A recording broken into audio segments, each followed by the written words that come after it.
안녕하세요. 절대값TV의 명품 PD 한PD입니다. 자, 오늘 이 시간은 2021년도 주택시장 무슨 성격을 가지고 있나, 그리고 우리가 무엇을 준비해야 되나, 우리가 어떻게 대비를 해야 되나, 자, 그런 것에 대해서 한번 이야기해 보겠습니다. 제가 오늘 드리는 이야기는 저희 채널을 시청하시는 분들에게 뭐랄까요, 어떤 그 방향성을 제시해 주는 거예요. 그러니까 가볍게 듣지 마시고요. 어차피 저희 채널을 꾸준하게 시청하시는 독자들이니까 저의 이야기를 들어보고 그것을 한번 본인들이 한번 검증을 해보고 그것이 맞나 안 맞나, 그리고 올 한 해가 끝날 때 한번 확인해보고 앞으로 자산시장, 투자시장, 특히 부동산 주택시장에서 내가 어떻게 대비를 해서 나의 자산 증식을 어떻게 할 것인가 한번 도움이 되었으면 하는 바람에서 제작을 하는 겁니다. 자, 제가 2021년도 주택시장을 뭐라고 규정을 했냐면 한마디로 외통수라고 봤어요. 외통수. 자, 외통수라는 게 뭐예요? 보통 이렇게 장기를 둘 때 이제 주로 이제 외통수라는 말을 드는데, 말 그대로 마무리죠, 마무리. 승부를 짓는 마무리. 자, 그런 시장에 올해는 될 것 같은 그런 의미도 있고요. 우리가 2021년도 주택시장을 생각할 때 우리가 이제 앞으로 상승을 할 것이냐, 폭락을 할 것이냐, 어느 정도 상승을 하면 어느 정도 상승할 것이냐, 이제 갑론을박이 있지 않습니까? 자, 그런 갑론을박에서 자, 바로 지금 2021년도 시장은 빼도 박지도 못하는 그런 외통수 시장이 될 것 같다. 자, 일단 좀 얘기를 해보면 일단 상승을 한다는 거죠. 상승을 하는데 외통수가 됐다는 거예요. 그러니까 주택시장을 보니까 어떤 그 여러 가지 변수들이 있지 않습니까? 예를 들어서 금리라든지 어떤 현금의 유동성이라든지, 자, 그리고 제일 중요한 거 주택시장에서 공급량의 문제라든지, 자, 모든 요소, 그리고 전문가들의 주택시장에서 그 어떤 영향력이 있는 전문가들이 있지 않습니까? 교수님들도 있고, 자, 그런 모든 분들이 2021년도 주택시장은 상승장이다. 자, 이렇게 얘기를 하고 있어요. 자, 그런데 그 상승장도 그냥 상승장이 아니다. 범상치 않은 상승장이 나올 것 같다라는 이야기입니다. 자, 그러면 왜 그렇게 범상치 않은 시장이 앞으로 전개가 될 것인가? 한번 우리가 그 요인들을 살펴보고, 자, 그것에 따라서 정부의 입장은 어떤 입장이고, 그리고 투자자들은 또 어떻게 움직일 것이고, 그 다음에 실수요자들, 무주택 실수요자들은 어떻게 해야 되는 건가?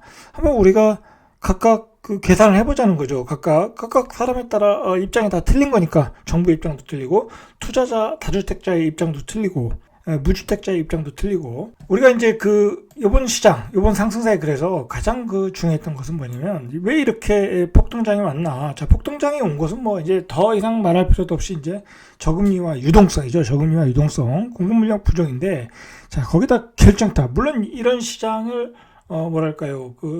상승의 속도를 낮출 수도 있었고, 지금보다 훨씬 낮출 수도 있었고, 어떤 시장 경제에 따라 어떤 순리적으로 흘러갈 수도 있었는데, 자, 그 흐름을 방해했던 게 정부의 24개의 규제였다라는 거, 24개의 규제.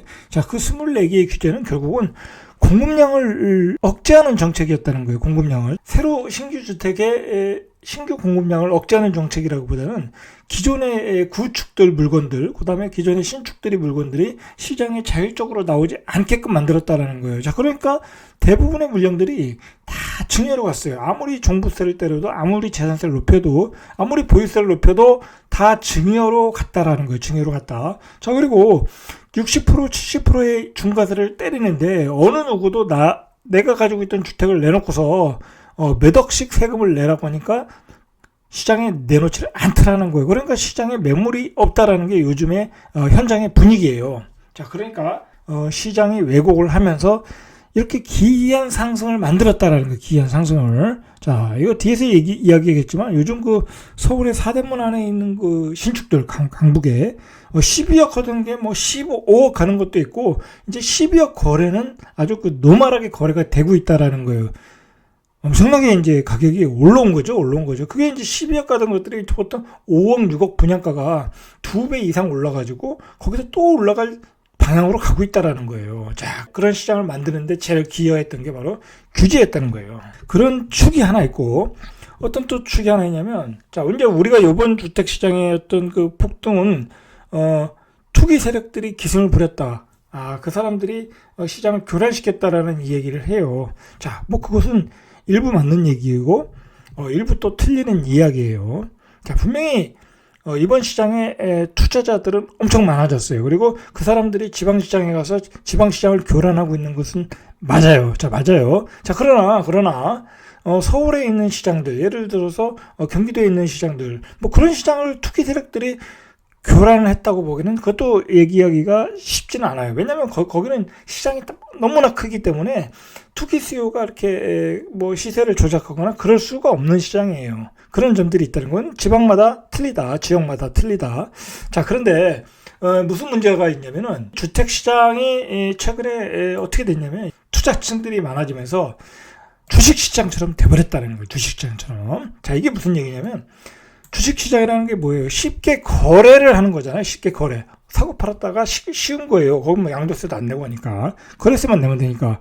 자, 단타. 주식시장에서의 단타가 바로 주택시장에서 단타 거래가 많아졌다는 거예요. 자, 그게 특히 지방시장에서 더 극성을 부렸다. 자, 예를 들어서 울산에서 한번 단타 치고, 뭐 전주 가서 한번 단타 치고, 광주 가서 한번 단타 치고, 대전 가서 한번 단타 치고, 부산 가서 또 단타 치고, 자, 법인을 만들어서 그렇게 주식처럼 아파트를 가지고 단타를 치는 투자층이 너무나 많아졌다는 거예요. 너무나 많아졌다. 자, 근데 이게 작년 정도만 해도 어떤 그 일부 부동산을 그렇게 접근하는 사람들이, 뭐랄까요? 특수한 층이 있었지만은, 그런 것들이 요즘은 최근에 너무 많이 됐다는 거예요. 너무 많이 됐다. 내가 만약에 한 1억을 벌어서 세금 7천만 원 내더라도 나는 그렇게 하겠다라는 사람들이 더욱 많아지고 있다라는 거예요. 더욱 많아지고 있다. 자, 이게 이제 앞으로 우리 주택시장에 건전하게 발전하기 위해서는 좀 그 불안전한 요소이고, 아주 심각한 폐해를 끼칠 수 있어요. 제가 보기에는. 예를 들어서 어떤 지역에 3억짜리 하던 아파트를 이런 투기 세력들이 들어가서, 단타 세력들이 들어가서 한 5억을 만들어 놨어요. 자, 그런데 그 지역이 3억에서 5억이 올라갔던 것은 순간적으로 그 투기 수요가 들어가서 올라갔던 거예요. 그러면 그 가격이 또 3억으로 떨어질 수 있다라는 거예요. 실수요가 뒷받침 안 되는 지역이니까.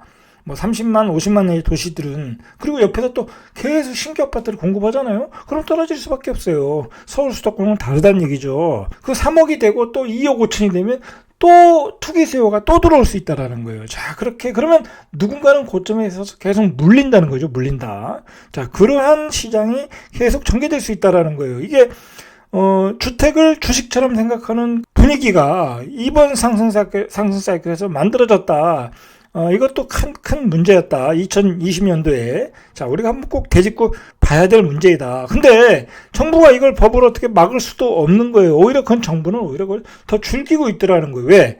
지방에 있는 아파트가 거래가 되면 당연히 지방 세금이 많이 나오잖아요. 취득세, 등록세, 양도세 다 지방 세잖아요. 자, 그리고 그 아파트 가격이 오르니까 옆에 새로운 공급 물량이 늘어나겠죠. 그러면 건설 경기도 활발해지고 경기도 좋아지고. 자, 그러니까 정부는 이걸 가지고 말릴 필요도 없고 그냥 방관하는 거예요.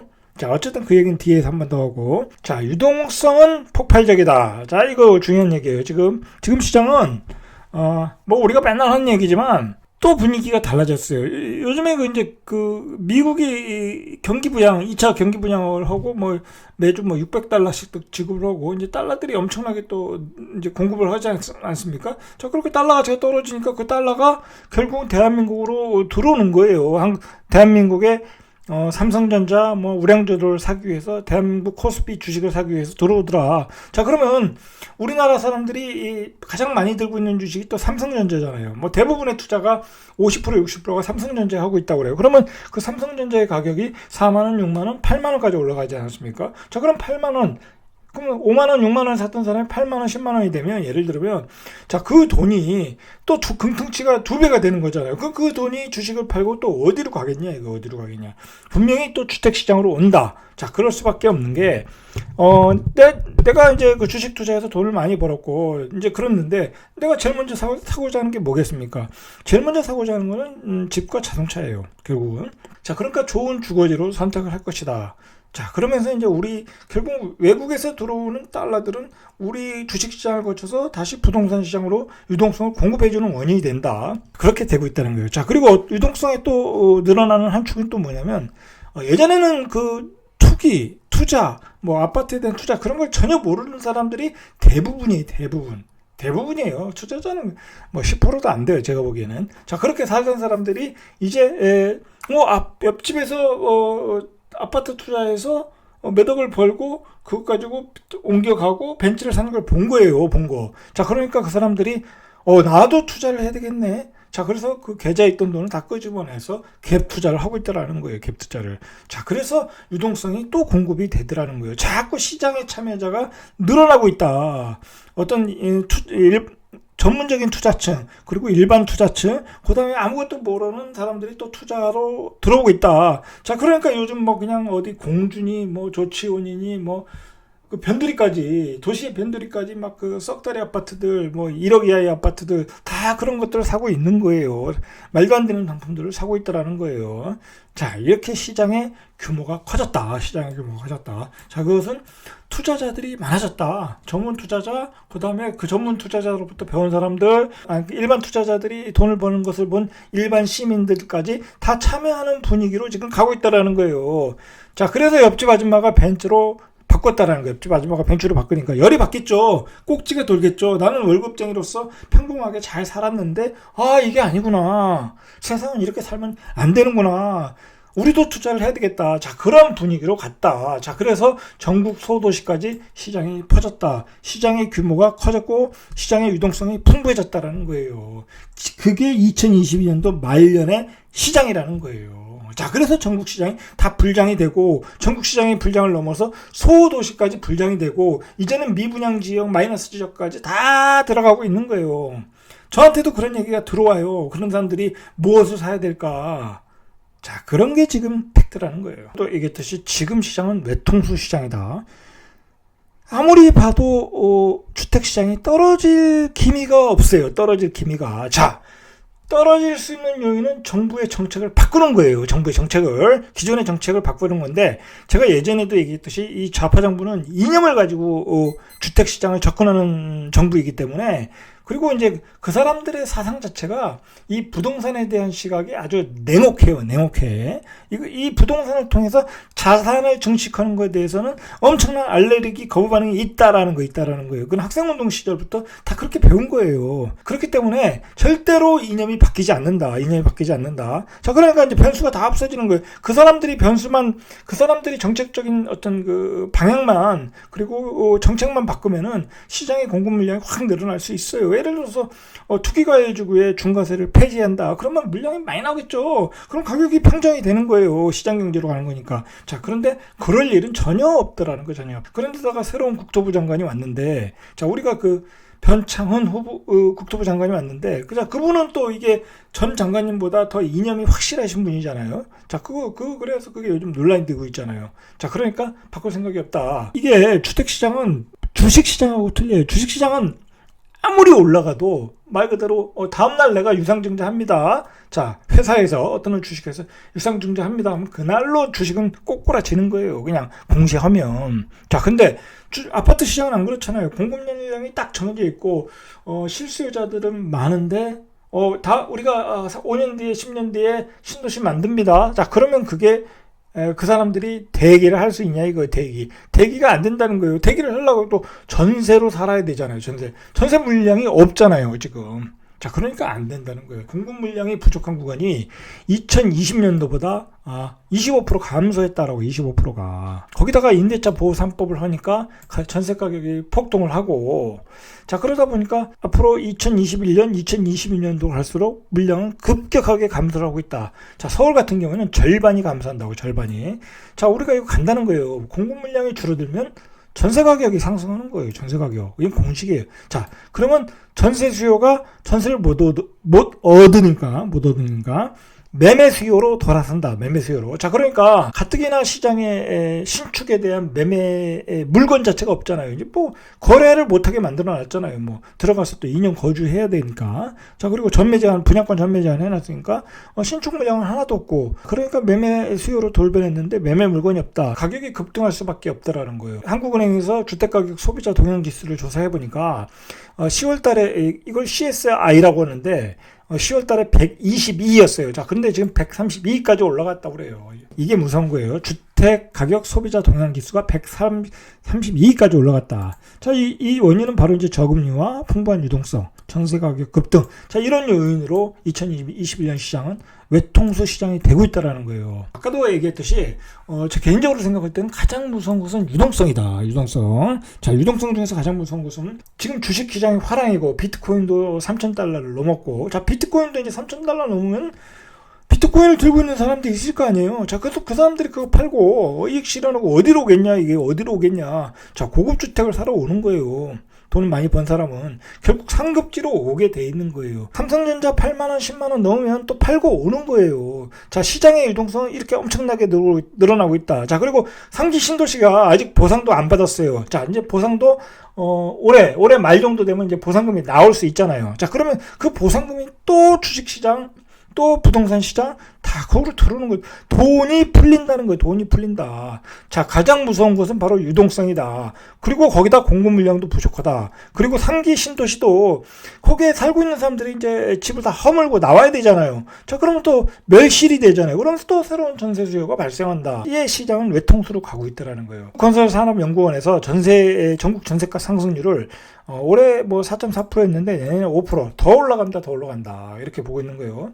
자, 부동산 114에서 조사해 보니까 69% 거의 70% 정도가 내년에 매매 가격은 상승할 것이고 전세 가격은 75% 상승한다. 그리고 대부분의 전문가들이 내년 다 상승한다. 상승은 이제 대세가 됐는데, 자, 문제는 얼마나 상승을 하느냐, 이제 그게 문제인 거죠. 그게 우리가 720 대책이 나왔는데 이게 이제 그 전국이 이제 투기과열지구, 조정지구로 이제 규제를 했잖아요. 뭐, 조그만 논산, 뭐, 공주, 뭐, 그런 데까지 지정을 했으니까. 규제가 별 의미가 없어져 버렸어요, 이제. 뭐, 그러면 다 규제하면 규제 안 한 곳에 가서 사야 되겠네? 이제 그런 의미가 별로 없어졌다는 거예요. 자, 이제, 그러면 가장 좋은 지역에 가서 사자. 자, 그렇게 된다는 거예요.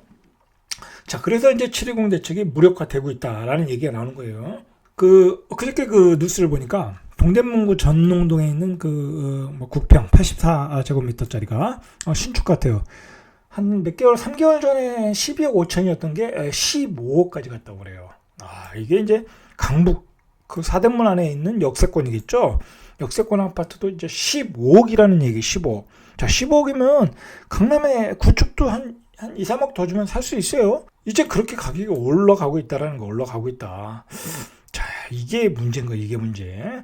최근에 발표한 게 서울이 0.06, 뭐 저번 주보다 더 올라가고 있다는 거예요. 더 올라가고 있다. 서울은 최근에 몇 개월 전부터 거래도 좀 줄어들었고 조용했어요. 그런데 다시 서울이 올라가고 있다는 거예요. 다시. 왜냐면 내년에 서울이 공급량이 모자르고, 자, 그리고 전국을 규제하니까 다 투자 자금들, 그 다음에 뭐 실수요는 당연히 많은 거고, 다 서울로 회군하고 있다라는 거예요. 서울로 회군하고 있다. 자, 서울로 회군하니까 710 대책이 무력화되고 있더라는 거예요. 자, 그리고 요즘에 강남 아파트를 보면 또 무서워요. 강남에 그 압구정동 현대 아파트 보면 거래가 엄청나게 되고 있어요. 거래가 많이 되고 있어요. 뭐 보시면 많이는 안 되는데 뭐 물량이 없는 거니까, 물량이 없는데 그중 물량이 거의 다 빠지고 있다. 뭐 매물이 별로 없다고 그래요. 자, 그래서 강남이 신고가 아파트가 계속 나오고 있다고 그래요. 자, 이게 뭐 그럴 수밖에 없는 게 그 강북에 있는 아파트도 15억이에요. 15억. 압구정동에 있는 아파트도 뭐 한 27억 하나요? 28억 하나요?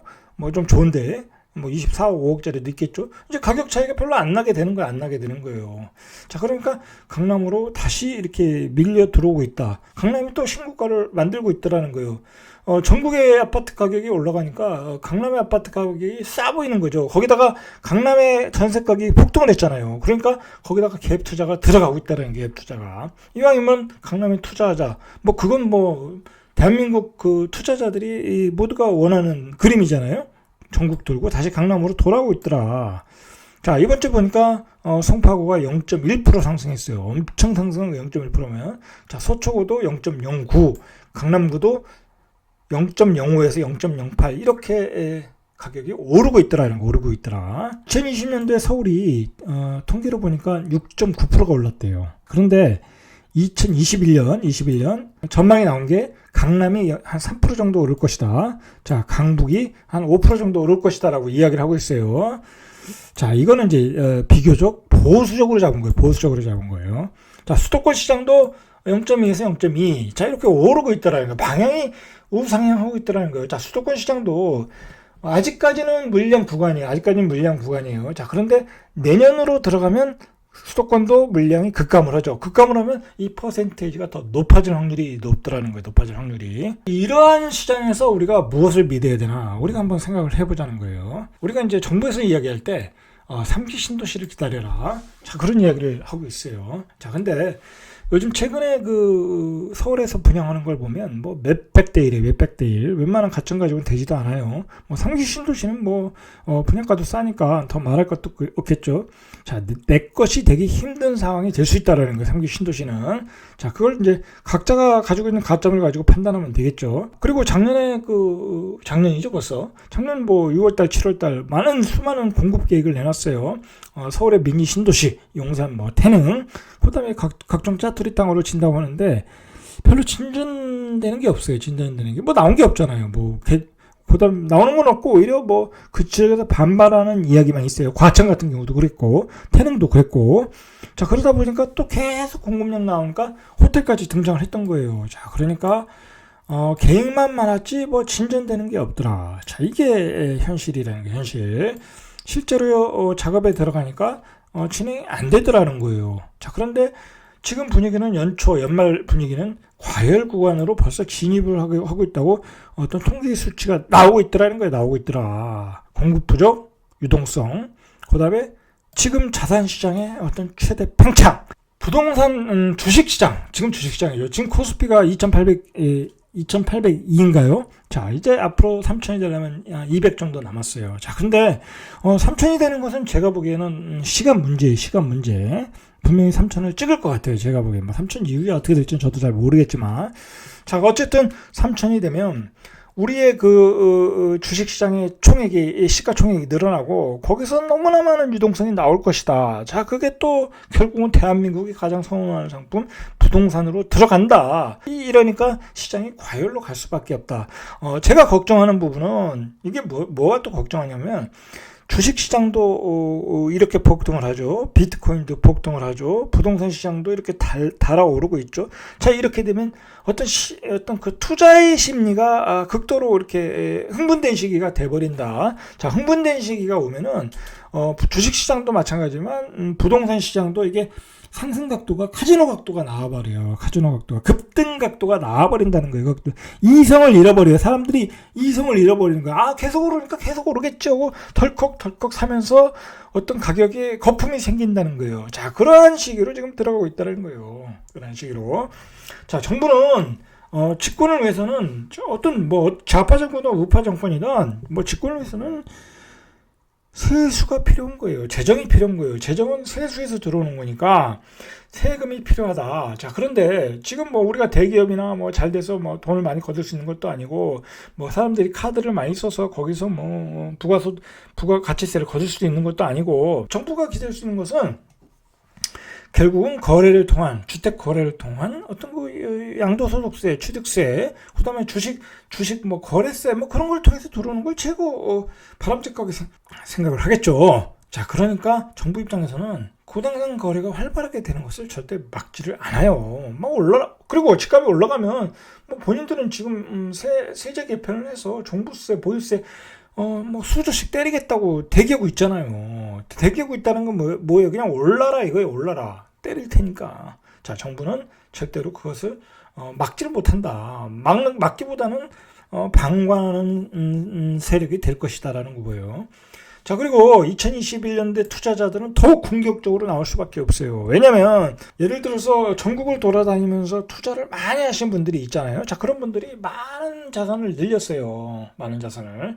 자, 그런데 생각을 해보세요. 내가 1억밖에 없었는데 한 10억, 20억, 30억을 벌었는데 사람이 욕심이 생기는 거예요. 30억을 벌으면 그래도 한 100억은 벌어야지. 자, 그렇게 또 욕심이 생기는 거예요. 자, 그게 이제 머릿속에서 도파민으로 생성돼가지고 이게 도박은 끊을 수가 없는 거예요. 도박은. 자, 그러다 보니까 또 계속 그 다음 지역은 어디야? 그 다음 지역은 어디야? 이렇게 해서 배팅을 들어오는 거예요. 투자자들은 계속 공격적으로 갈 수밖에 없는 거예요. 더욱 공격적으로 갈 수밖에 없는 거예요. 절대 이 사람들이 여기서 먹고 난 끝내겠다. 절대 그렇지 못해요. 제가 알아요, 그거는. 자, 그러면 실수요자는 움직일 수밖에 없어요. 이 사람들. 왜냐면 집을 전세로 집값이 뛰었으니까 전세로 살면 되잖아. 전세로 살면 되지만 전세가 없잖아요. 그리고 전세와 매매가의 갭이 80% 90% 되니까 불안해서 못 사는 거예요. 불안해서. 차라리 내가 집을 사버리지. 자, 영끌해서 집을 사버리지. 자, 그렇게 되어 갈 거라는 거예요. 자, 정부는 방관할 것이고 세수가 필요하니까 투자자들은 더욱 공격적으로 갈 것이고 실수요자들은 살 수밖에 없는 상황이다. 자, 그래서 이 시장이 외통수라는 거예요. 여기까지는 제가 2021년도의 주택시장, 부동산 시장에 대한 이야기예요. 자, 여러분들 제 생각이니까 제 생각을 바탕으로 맞으면 받아들이시면 되고 아니면 본인의 생각대로 하시면 돼요. 자, 이제부터는 제가 얘기 드리고 싶은 것은 뭐냐면 조금 다른 얘기예요. 무슨 얘기냐면 우리가 투자를 하지 않습니까? 투자, 주식이든 부동산이든. 자, 우리가 주식이든 부동산이든 투자라는 것은 잘 먹고 잘 살기 위해서 하는 거예요. 그리고 2021년도 주식시장과 부동산 시장은 우리의 자산을 늘리기에는 아주 최고의 적기예요, 적기. 소위 말해서 선수급들 아니면 상위급들 그런 분들에게는 최고의 시기가 될 수 있어요. 주식시장이든 부동산 시장이든. 자, 그런데 우리가 이런 시장을 어떤 각오로 우리가 덤벼들어야 되느냐, 우리가 어떠한 각오로 대응을 해야 되느냐, 자, 그거예요. 자, 제가 요즘 느낀 게 뭐냐면 저도 투자도 하고 많이 그렇게 하고 있지만 주식 투자를 많이 하고 있지만. 자, 우리가 승부를 걸을 때는 걸어야 된다는 거예요. 자산이 만들어지는 시기, 자산이 거품이 생기는 시기에 최대한 수익을 거둘 줄 알아야 된다는 거예요. 거둘 줄 알아야 된다. 자, 그런 식의 돈을 안 벌면 돈을 벌 수가 없어요. 여러분 한번 생각을 해보세요. 2001년 버블닷컴 시절인가요? 2000년 버블닷컴 시절인가요? IMF 이후에. 자, 요즘 최근에 우리 신흥 부자들, 주식해서 벌었다든지, 아니면 벤처기업을 해서 벌었다든지, 자, 그 사람들 다 어디서 돈 벌었어요? 바로 버블닷컴에서 벌었어요. 버블닷컴 시기에 2000년대에. 자, 요즘 최근에 그러면 요번 상승세에 그래서 최근에 돈을 벌고 유명해진 셀럽들이 있어요. 주식시장에서. 부동산 시장은 말할 것도 없고.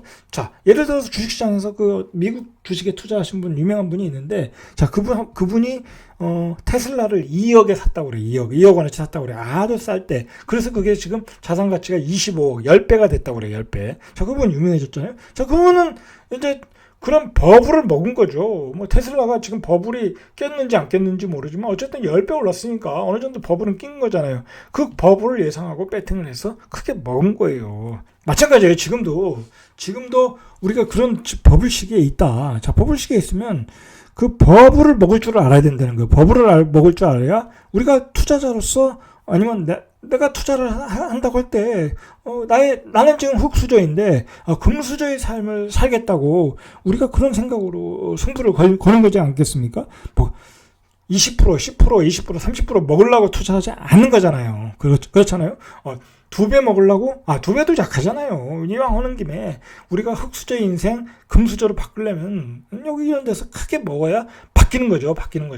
자, 그러니까, 2000년, 2021년도, 자, 평범하게 본인이, 나는 평범하게 살겠다. 그러신 분들은 그냥 평범하게 투자하시면 돼요. 그냥 나는 한 50%, 아니면 100%는 먹겠다. 그렇게 하시면 돼요. 근데 나는 평범하게 살고 싶지 않다. 어차피 자본주의에서 한번 살고 가는 거, 태어나서 한번 살고 가는 거, 확실하게 금수저의 삶을 살겠다. 자, 그런 분들은 한번 운명을 건 승부를 할 줄 알아야 돼요. 자, 운명을 건 승부를 할 줄 알아야 삶이 바뀌는 거예요. 나의 운명은 그냥 흙수저 인생인데 운명을 건 승부를 걸어야 뭐 금수저가 되는 거예요. 금수저가 되는 거예요. 자, 그런 각도로 우리가 봐야 되는 거예요. 자, 금수저의 삶으로 가는 것은 가기 위해서는 운명의 승부를 걸어야 된다. 꼭 기억하셔야 돼요. 그래서 개인적으로는 2021년도에는 어떤 자산 증식의 오디세이의 어떤 그 기회이다. 오디세이의 기회이다. 저는 그렇게 봐요. 2021년도는 그런 그 내 자산을 뭐랄까요, 몇 배 튀길 수 있는 그런 시기다. 주식이든 특히 주식시장에서, 부동산 시장에서. 자, 그런 시기에 한번 어떤 새로운 각오를 가지고 어떤 자산 시장, 어떤 투자 시장에 우리 독자들은 접근했으면 좋겠어요.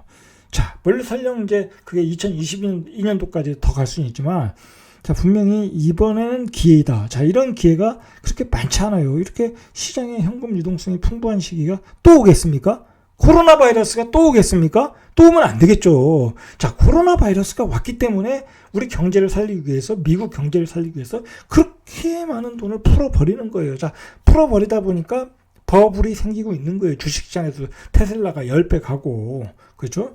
그리고 아파트 가격도 이렇게 엄청난 가격으로 오고 있는 거예요. 자, 그런 시기에 우리가 한번 자산을 증식할 기회를 놓치지 말았으면 합니다. 지금의 현재의 운명을 극복하는 방법이다. 오늘은 여기까지. 이상 절대값 TV의 명품 PD 한 PD였습니다.